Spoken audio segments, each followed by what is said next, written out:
Նիկոլ Փաշինյանը ազգային ժողովի ամբիոնից շատ վրդովեց ձեռքերով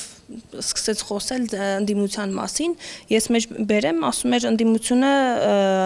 ֆանտաստիկ ֆիլմից է այս դրվագը, տեսարանը, ընդդիմությունը վարման կարգով ձայն է խնդրում, ինքը մտածում է տեսնես ընդդիմությունը ինչ է անելու, բայց դուք գոռում եք ժողովուրդ հասեք, Փաշինյանենք բյուջեն են լցնում, հասեք ժողովրդին ցենց փրկեք։ Այս մասով կուզեմ մեկնաբանեք, ինչ է սպասում Փաշինյանը, որ դուք պետք է անեք ու չեք անում, կամ ինչից էինք օրինակ վախենում, սպասում, որ դուք պետք է անեք, բայց դուք այդպես էլ չեք անում։ Ես մի հատ այդտեղ դիսոնանս առաջացավ էլի։ Հիմա եթե ամենահարմար ընդդիմություններ ինչու են հիստերիկանում։ Մի քիչ դիսոնանս կա էլի, կամ չգիտեմ, մեկ մեղադրում են անհավանական թալանի մեջ, մեկ մեղադրում են աշխատավարձի համար կնոպկա սեղմելու մեջ։ Հիմա ո՞րն են այդ, իրենք էլ խճճվել են իրենց մեղադրանքներում ու մանիպուլյացիաներում եւ իշխանությունը որքան շատ է հարվածում ընդդիմությանը, ես դրանից չեմ նեղվում։ Դա բնական է եւ ցույց է տալիս միայն, որ այդտեղ խնդիր կա։ Ես չեմ նեղվում, երբ որ իշխող ուժի ներկայացուցիչները փրփուրը բերանին դաշնակցության մասին են խոսում, տենց շատ նմանվելով Թուրքիայի եւ Ադրբեջանի պետական պաշտոնյաներին։ Ուրեմն խնդիր կա այդտեղ, ուրեմն այդ ուժը իրենց համար խնդիրներ է ստեղծում, որովհետեւ Արթուր Հովհաննիսյանը եւ Հակի Նազի թղթակիցները նույն բառապաշարով, նույն ձևով ու նույն ջղայնությամբ են խոսում դաշնակցության մասին։ Արթուր Հովհաննիսյանը եւ Ադրբեջանի Բաքվի բանտում հայերին մեղադրող դատախազը նույն բառապաշարով, նույն ձևով, նույն կրքով են խոսում դաշնակցության մասին։ Այդտեղ որևէ զարմանալու բան չկա։ Ինչ վերաբերում է կոնկրետ մեղադրանքին, ընդդիմության խնդիրը նախ հարցը վերաբերում էր համընդհանուր եկամուտների հայտարարագրմանը, ու մենք, ինչպես արդեն կարծում եմ, մեր քաղաքացիներից բազմաթիվները համոզվել են դրա համար այդքան ցածր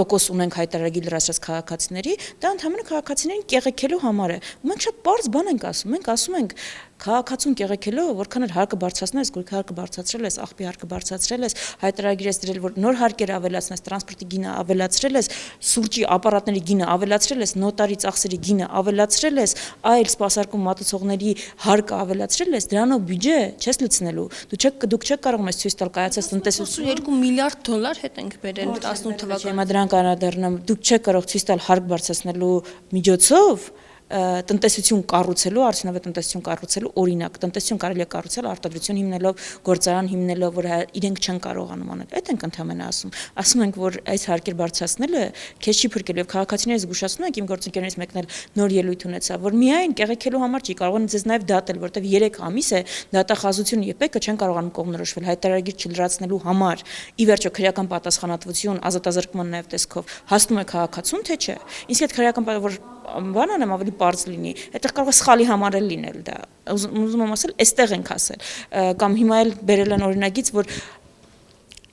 տրանսպորտում տոմսը 150 դրամ չստացած քաղաքացուն կարող են տուգանել,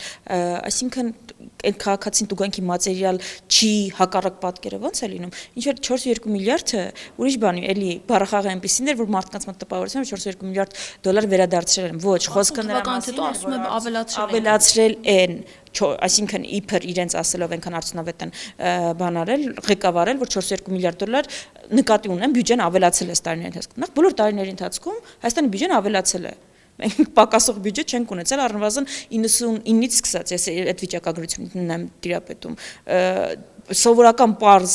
մենակ ինֆլյացիան բերել են, որ թվերը աճել են, նկատի ունեմ հաջորդ տարի էլ այլ իշխանություն լինի, թվերը աճելու են, ավելանալու են, այլ ընտրանքը դրա չկա, կամ էլ Հայաստանի Հանրապետությունը պիտի փլուզվի տնտեսությունը։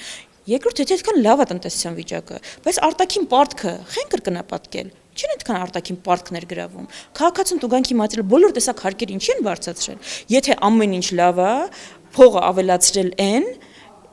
իրենց տված թոշակի բարձրացման տեմպը ինչու չեն ապահովել, աշխատավարձերի աճի տեմպը, իրենց խոստացած իրենց ծրագրում, ես մենակ իրենց ծրագրի մասին եմ ասում։ Եթե այդքան լավ է ամեն ինչ, այդ թղթի վրա հա եթե այս կատարողական ուղարկեն Եվրոպա, կարծում եմ լիքը մենակ Եվրոպա չէ, հյուսիսել, հարավել, արևելքել, արևմուտքեր, իսկ մենակ Հայաստանի Հանրապետությունից դուրս, ով չի ճանաչում, չգիտի Հայաստանի Հանրապետության վիճակը, շատ տպավորիչ կարող են լինել նկարած թվերը։ Մենակ Հայաստանի Հանրապետության քաղաքացին գիտի, որ այդ թվերը իր վրա որևէ ազդեցություն չունեն։ Հիմա ավելի շատ բան է կարողանում առնել Հայաստանի Հանրապետության քաղաքացին իր աշխատավարձով։ Թոշակը ավելի քիչ է ավելացել, քան ինֆլյացիան, այսինքն գնաճը եղել է Հայաստանում։ Պատգամավորն ասում էր գնաճ չկա։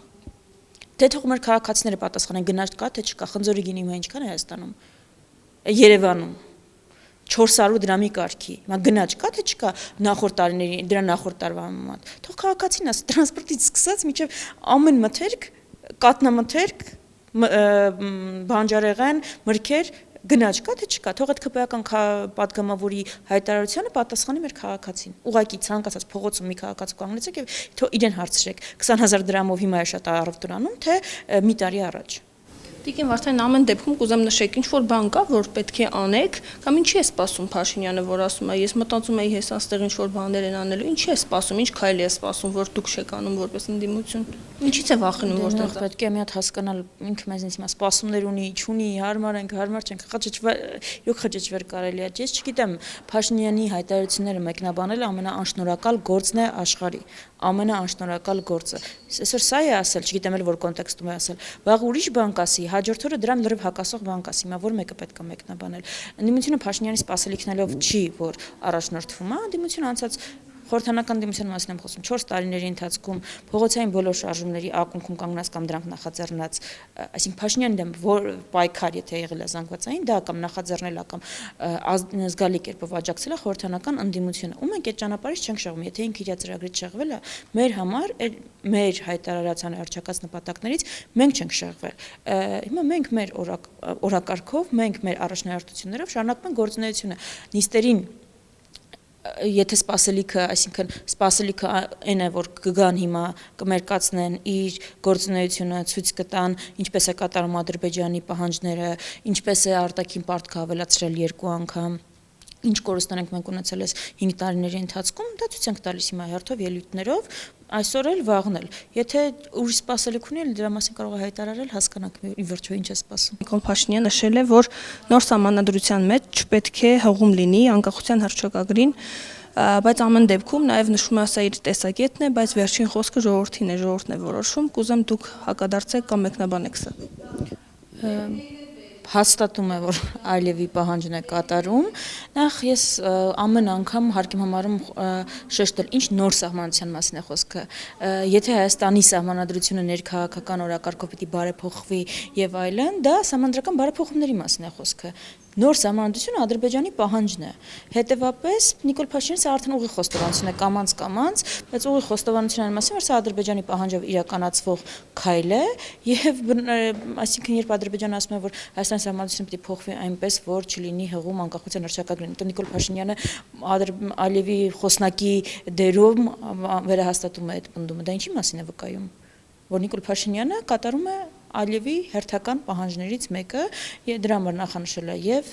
ժամանակահատվածը ժամանակացույցը եւ փաստացի նաեւ իր այդ մեղավորության համար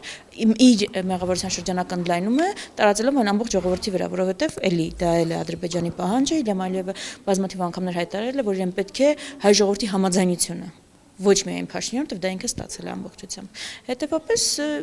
ուրիշ ինչ անվանեմ բացի նրանից, որ դա Ադրբեջանի պահանջով, գիտեք, եթե Նիկոլ Փաշինյանը նախկինում մեղադրում էր նախկին ղեկավարներին իրենց հակով սահմանադրություն կարելու մեջ, ինքը Ալիևի հակով է սահմանադրություն կարում։ Ինքը այդ առումով էլ աննախադեպ է։